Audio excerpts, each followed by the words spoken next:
Halo semuanya, ini adalah podcast tentang pengembangan karakter. Aku Reni Dwi Putri yang akan nemenin kalian pada podcast yang berjudul Karakter pada Anak di Lingkungan Keluarga. Nah, di sini aku nggak sendirian loh. Sekarang aku ditemenin sama dua narasumber yang merupakan mahasiswa IPB. Siapa aja ya? Pasti teman-teman penasaran kan? Aku kasih tahu nih, jadi narasumber pertama kita ada Nur Aini Putri Alwani. Dan yang kedua yaitu Astri Diasawa. Kita sapa dulu nih. Halo Nur Aini. Halo, Biasanya dipanggil apa nih biar kita kelihatan lebih dekat? biasa dipanggilnya Ayah. Oke. Gimana nih Ayah kabarnya? Alhamdulillah baik. Sama kita kan sekarang lagi di masa ujian ya, sesi UAS. Semoga hasilnya lancar lah, pokoknya bagus. Amin. Oke. Selanjutnya kita sapa juga nih narasumber yang kedua. Halo Astri Dea. Halo, Nah, gimana nih kabarnya? Alhamdulillah baik. Oh ya, yang gampang panggil aku Dea aja nggak apa-apa. Oke, Dea. Oke, selanjutnya nih aku kasih tahu kalau Dea itu seorang kakak. Boleh dong Dea kasih tahu adiknya usia berapa nih sekarang? Adik aku itu laki-laki, sekarang usianya udah sekitar 10 tahun lah. Oke, nanti di pembahasan kita akan bertanya-tanya nih tentang adiknya Dea di lingkungan keluarga gimana. Jadi aku akan kasih tahu dikit, kita mau bahas apa nih. Jadi kita akan membahas dan berbagi pendapat terkait perkembangan karakter anak pada usia pertengahan SD sampai remaja awal. Fase ini merupakan fase stage 3. Bagi kalian yang belum tahu apa sih stage 3 yang aku maksud, jadi stage 3 ini adalah tahap perkembangan moral menurut Thomas Likona yang secara umum dimiliki anak usia pertengahan SD sampai remaja awal. Nah, pada usia ini, biasanya anak mulai mementingkan dirinya sendiri, tapi ia sudah mulai menerapkan keadilan seperti punya pola pikir apabila orang lain jujur kepada saya, maka saya juga harus jujur kepada orang tersebut. Boleh nih, kita nanti akan mendengar pendapat dari dua narasumber. Nanti di sini Ayah akan memberikan pandangan umumnya terkait karakter anak. Sedangkan dia nanti akan memberikan pandangannya sebagai seorang kakak yang berada dalam satu lingkungan yang sama dengan adiknya. Jadi nanti dia bisa nih ceritain kebiasaan adiknya selama di rumah yang berkaitan dengan karakter pada stage 3. Kita sambil ngobrol santai aja nih ya, berdiskusi. Yuk teman-teman di rumah bisa juga nih berbagi pendapatnya pada kolom komentar setelah mendengarkan podcast ini. Pertama, aku mau tanya dulu nih ke Ayah. Gimana sih pandangan Ayah terkait perkembangan karakter anak pada stage 3 ini? Boleh dong Ayah dijawab. Silakan. Oke, terima kasih Reni atas pertanyaannya. Mengenai poin materi yang akan kita sampaikan terkait stage 3 yaitu personal conformity. Kebetulan di sekitar lingkungan aku tinggal itu cukup banyak anak-anak dengan kisaran umur 9 sampai 15 tahun, yang berarti tingkat SD sampai SMP lah ya kurang lebih. Nah, biasanya pada usia-usia tersebut anak-anak mulai timbul rasa ingin tahu akan yang namanya jati diri, apa sih jati diri itu, buat apa sih, ataupun rasa ingin tahu akan segala hal yang mengenai dunia remaja. Nah, selain itu, banyak faktor-faktor lain yang mengikuti fase ini, seperti perkembangan teknologi yang semakin canggih. Next, sekarang kita akan fokus pada kebiasaan anak di rumah yang mencakup kedisiplinan ya. Yang dimana kita tahu masih banyak anak-anak pada usia tersebut yang masih belum paham gitu arti disiplin yang sesungguhnya. Sebelum kita lanjut, apa sih disiplin itu? Disiplin adalah membentuk kegiatan secara tepat waktu dan tepat yang dapat berguna bagi diri sendiri dan orang lain di sekitarnya. Namun, nyatanya dalam kondisi saat ini masih banyak anak-anak pada usia akhir SD atau akhir SD sampai awal remaja yang masih tidak paham mengenai disiplin gitu. Nah, tingkat kesadaran mereka akan hal itu juga masih sangat rendah. Hal itu dapat kita lihat dari anak-anak yang lebih gemar bermain gadget dibandingkan membaca buku, mengabaikan tugas-tugas yang diberikan, jadwal keseharian yang berantakan akibat tidak disiplin, dan seandainya mereka melakukan kegiatan lain pun, itu berdasarkan yang namanya keterpaksaan. Karena tidak ada jadwal tertib yang mereka terapkan gitu di dalam kehidupan sehari-harinya. Dan terkadang orang tua pun gitu masih banyak yang belum sadar akan hal itu. Mereka malah membiarkan anak-anak mereka melakukan hal tersebut berulang kali. Kayak dalam artian tuh mereka membiarkan anak-anaknya main game sesuka hati mereka, bermain gadget tidak dengan pengawasan. Jadi kesehariannya pun dibebaskan gitu tanpa adanya jadwal yang pasti atau jadwal tertibnya gitu dalam jangka waktu yang panjang sehingga menjadi habits gitu bagi anak-anak sampai mereka remaja gitu.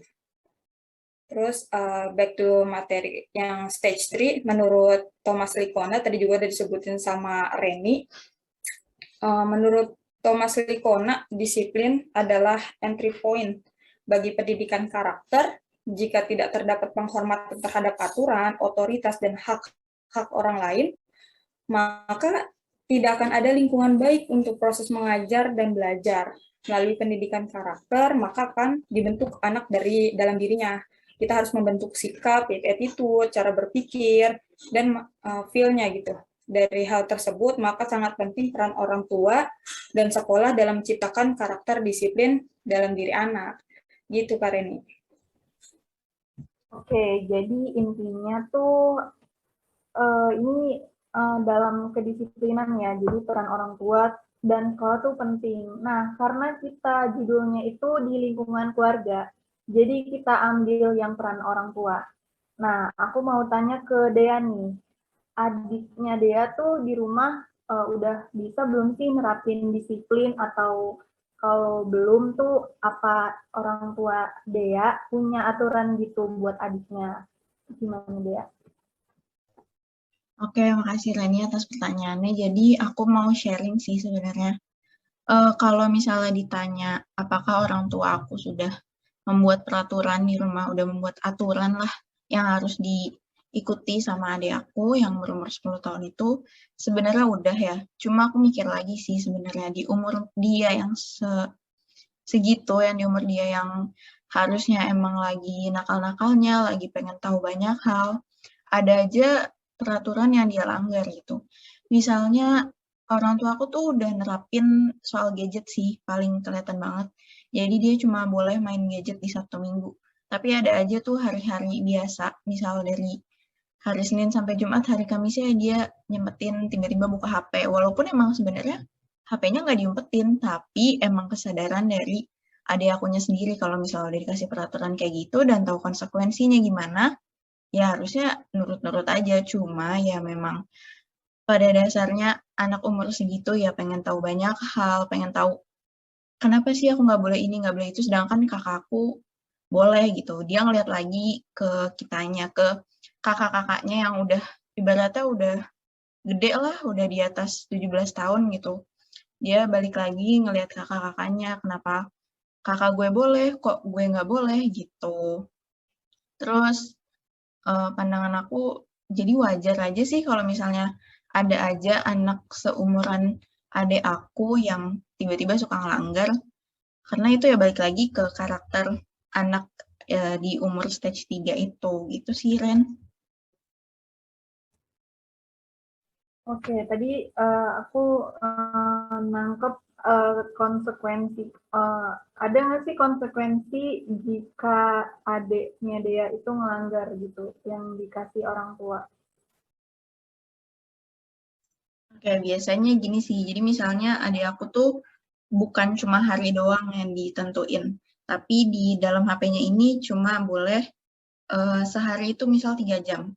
Kalau misalnya dia ngelanggar atau dia bisa lebih dari 3 jam, maka dia bisa jadi waktunya berkurang, jadi cuma 2 jam atau cuma 1 jam gitu. Jadi konsekuensinya lebih ke, ya udah fokus ke hal itu aja, nggak ngaruh ke banyak hal sih. Misalnya kan kadang ada aja ya orang tua misalnya anaknya main gadget tapi ngaruhnya ke uang jajan lah atau nggak dikasih makan siang lah. Tapi kalau orang tua aku mikirnya kalau misalnya dia ngelanggar hal itu ya hukumannya di hal itu juga, di bagian itu juga. Jadi nggak ngaruh ke banyak hal sih. Yang penting dia tahu kalau misalnya dia salah, gitu sih. Oke. Selanjutnya mungkin aku mau tanya ke Ayah nih.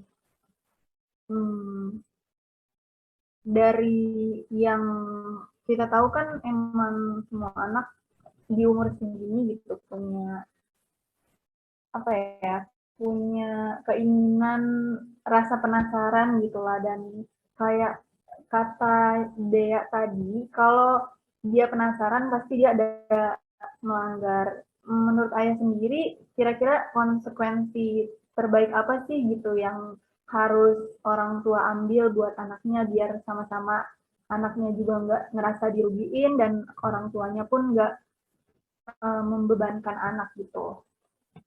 Boleh dijawab, Ayah?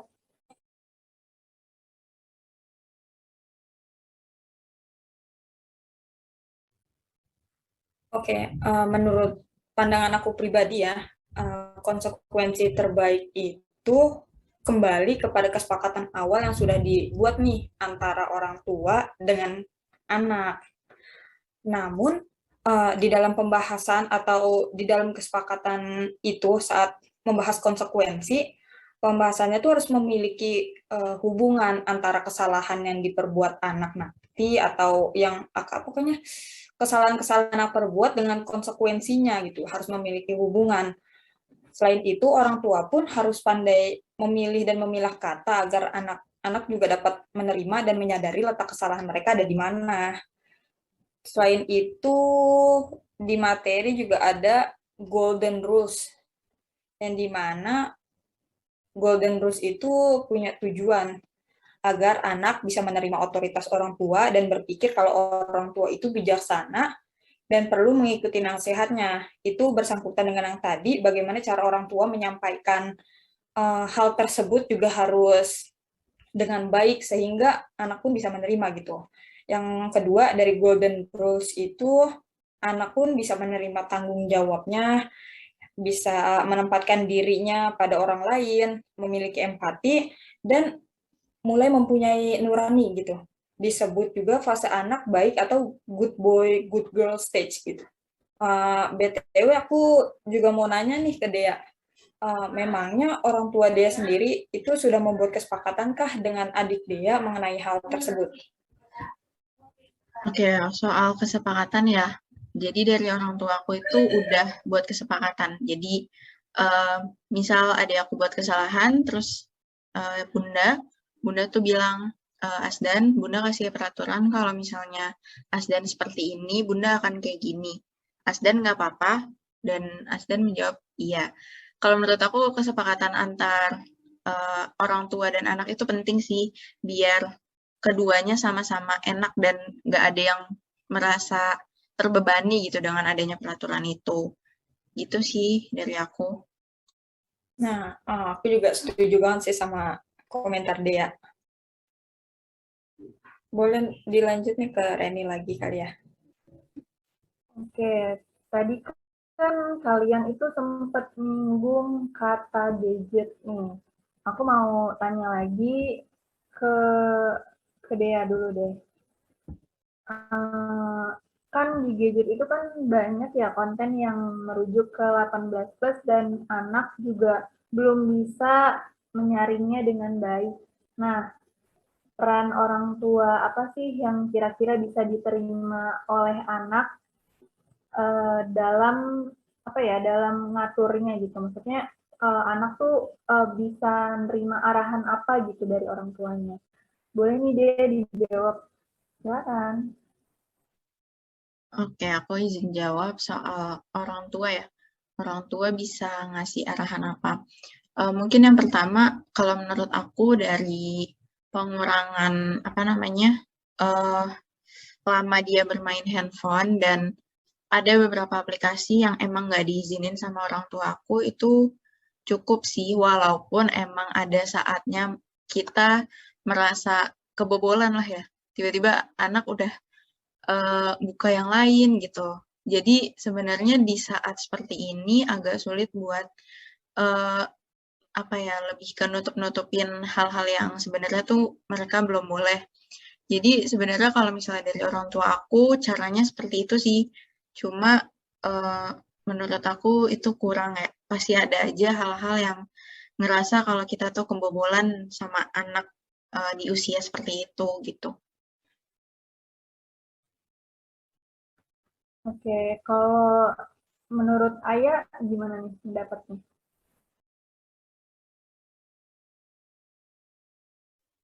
Oke, mungkin nggak jauh beda ya dari Dea. Kayak mau kita pantau pun pasti ada aja suatu waktu kayak tadi kebobolan kayak gitu. Cuma mungkin lebih diminimalisir aja kali ya dengan kan ada nih sekarang fitur di handphone tuh pengendali orang tua gitu ya kalau nggak salah. Nah, itu mungkin orang tua sekarang itu bisa menggunakan fitur tersebut untuk bantu memantau anak mereka saat menggunakan gadget. Itu sih paling. Oke, mungkin yang aku tangkap sih di sini uh, peran orang tua tuh emang nggak bisa banyak, yang penting ngasih tahu arahan aja sih ke anaknya gitu, dan bikin anak bisa jujur gitu ke orang tuanya.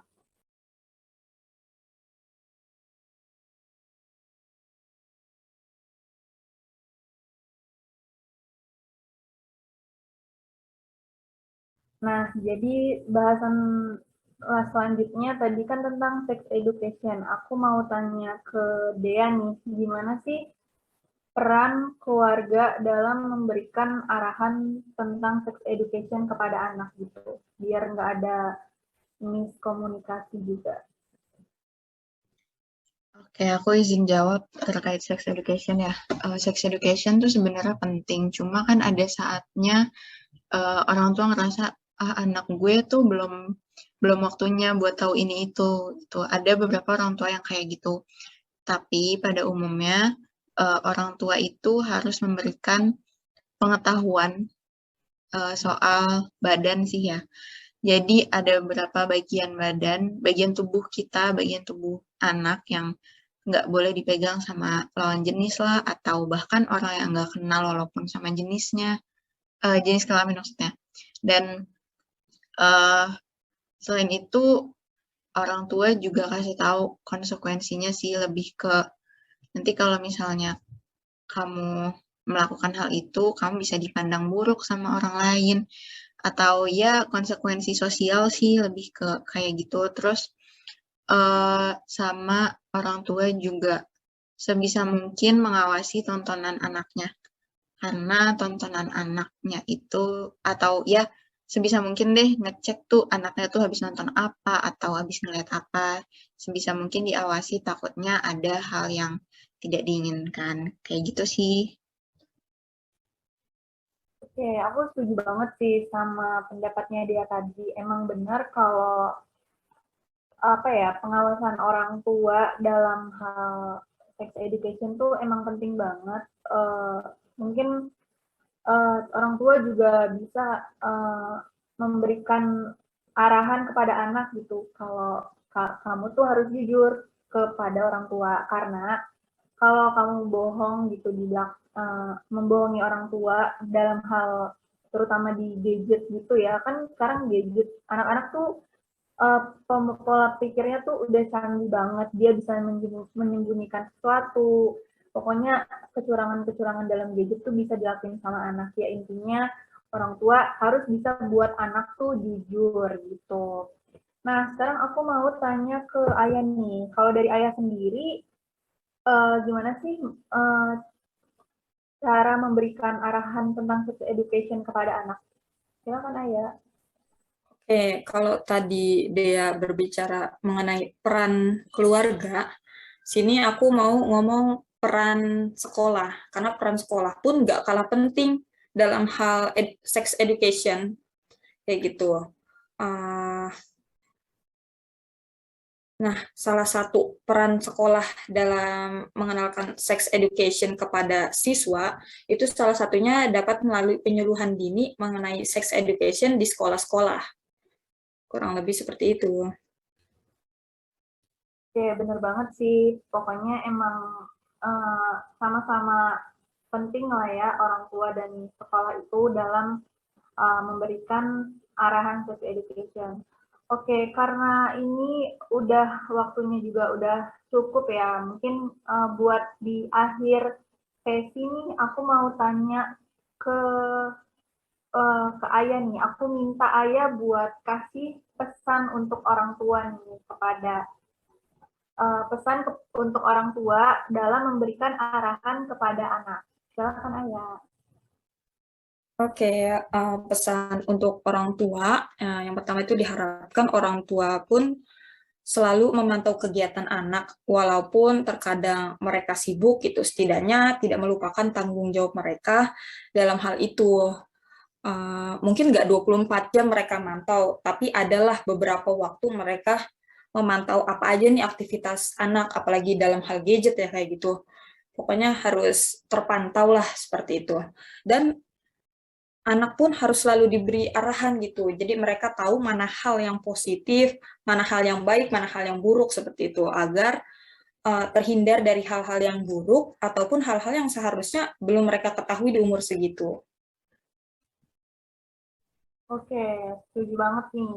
Jadi buat orang tua yang di luar sana, jangan lupa nih buat selalu reminder atau mengingatkan kepada anak mana hal yang positif dan yang negatifnya. Dan pasti tahu juga setiap tindakan pasti ada konsekuensinya.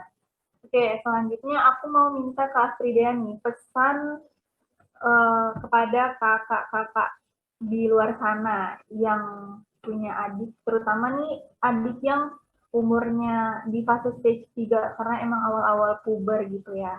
Boleh nih Astridia. Oke, kalau dari aku sih ya, lebih ke ajak ngobrol baik-baik, karena menurut aku anak umur 10 tahun ke atas atau di stage 3 itu bisa ngerasa lebih enak ngobrolnya, lebih nurut ngobrolnya sama kakak, karena ngerasa, oh iya kakak, aku nih benar, kalau misalnya baik-baik lah, dibicarakan baik-baik gitu.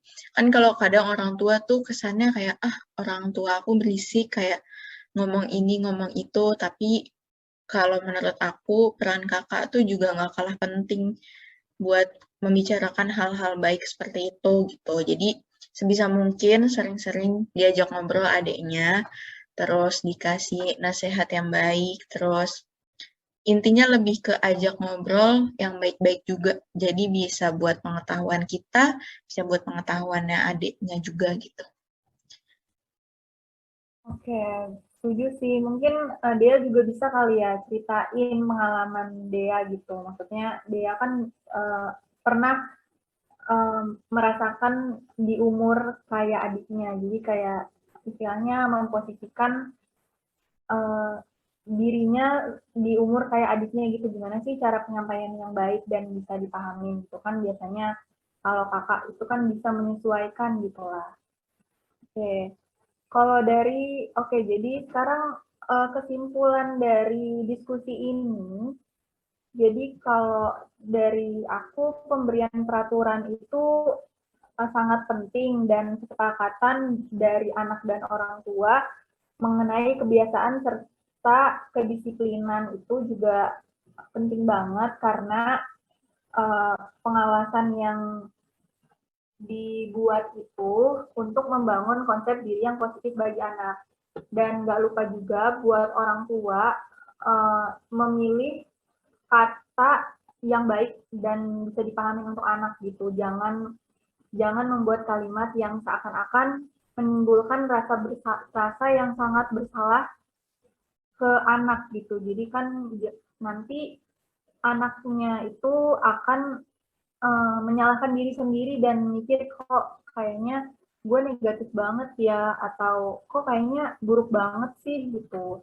Jadi jangan sampai buat pemilihan kata ke anak yang buruk. Dan jangan lupa juga nih buat orang tua beri kesempatan untuk anak kalau menolak itu dengan cara yang baik, jangan pakai emosi dan cara yang kasar. Intinya orang tua emang bisa ditiru sama anak, jadi kita juga harus memperlakukan anak dengan baik dan tanpa kekerasan biar anak juga bisa menirunya gitu.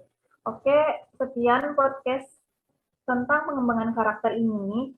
Mohon maaf kalau podcast ini dan dari kami semua punya melakukan apa ya, pemilihan katanya masih kurang dan masih ada kesalahan dalam pengucapan. Kami mohon maaf. Sampai jumpa kembali. Dadah. Dadah. Terima kasih semuanya.